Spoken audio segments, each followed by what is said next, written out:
Hello everyone, দেওবৰীয়া mini ব্লগটো মই আৰম্ভ কৰিছোঁ মামা ঘৰৰ পাকঘৰৰ পৰা।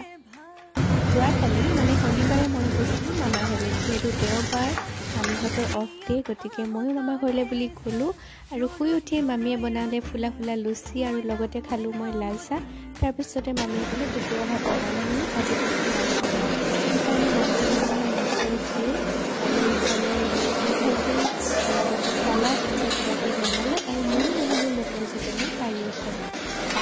ভালেই হৈছিলে, বৰ এটা বেয়া হোৱা নাছিলে।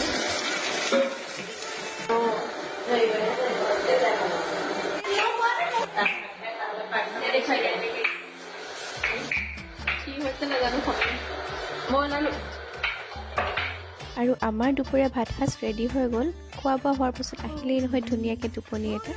ময়ো ধুনীয়াকৈ ভণ্টিৰ লগত শুই থাকিলোঁ আৰু শুই উঠি একাপ চাহ খাই আকৌ ঘৰলৈ আহিলোঁ। বাই।